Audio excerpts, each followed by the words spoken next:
ในวันที่21มีนาคม2025นี้สหายพลตรีวันทองบุตรวงศ์รองหัวหน้ากรมใหญ่เสนาธิการกองทัพได้ลงพบปะอบรมคณะพักคณะบัญชาพนักงานนักรบกองบัญชาการทหารแขวงหลวงลำธาอยู่ที่สโมสรโรงเรียนการทหารท้องถิ่นทหารแขวงมีคณะพักกองบัญชาการคณะพักคณะบัญชาองค์การ5ห้องพนักงานนักแรงตลอดทอดนักเรียนนายสิบและไอ้น้องทหารใหม่เข้าร่วมรับฟังสหายพลตรีวันทองบุตรวงศ์รองหัวหน้ากรมใหญ่เสนาธิการกองทัพได้กล่าวแสดงความยอมรับชมเชยต่อผลงานที่คณะพักคณะบัญชากองบัญชาการทหารแขวงหลวงลำธาตลอดทอดพนักงานนักรบที่สามารถเฮ็ดหลอดหน้าที่หลายด้านในระยะผ่านมาโดยได้ยึดมั่น2หน้าที่ยุทธศาสตร์ปกปักรักษาและสร้างสาพัฒนาประเทศชาติภายใต้การนำพาชี้นำเด็ดขาดโดยกงและรอบด้านของพรรคเคลื่อนไหวปรับปรุงก่อสร้างกำลังประกอบอาวุธท้องถิ่นให้มีความเข้มแข็งนักแน่นเป็นกำลังที่จงรักภักดีต่อชาติต่อประชาชนบรรดาเผ่าจากนั้นก็ได้ยกให้เห็นสภาพการของโลกภาคพื้นอาซีภายในและประเทศที่พันแปรซึ่งมีทั้งเหตุการณ์ที่เกิดขึ้นมีทั้งกาลโอกาสที่เอื้ออำนวยและสิ่งท้าทายทดสอบหลายประการที่ส่งผลกระทบต่อการปกปักรักษา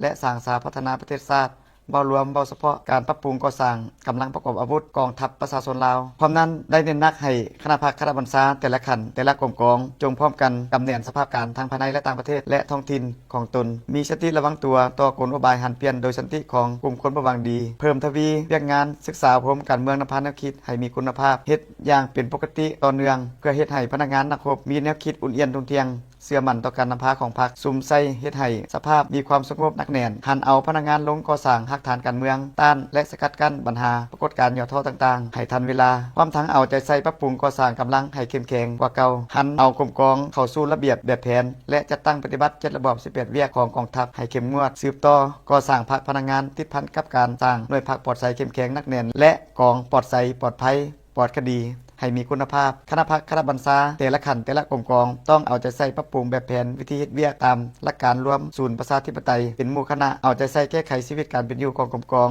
โดยซุมใส่การปลูกฝังแรงสัตว์ตามท่าแห่งบ่มซ้อนของกรมกองเพื่อให้ชีวิตการเป็นอยู่ของพนักงานนักรบดีขึ้นเทื่อละก้าวเอาใจใส่คุ้มครองปกปักรักษาและบรบัตรพัดเศษพาหนะเทคนิคอาวุธยุทโธปกรณ์ให้สามารถนำใช้เป็นปกติสืบต่อพัวพันร่วมมือกับต่างประเทศเพื่อยัดแยงเอาบทเรียนการช่วยเหลือมาพัฒนากรมกองให้เข้มแข็งนักแน่นยิ่งขึ้น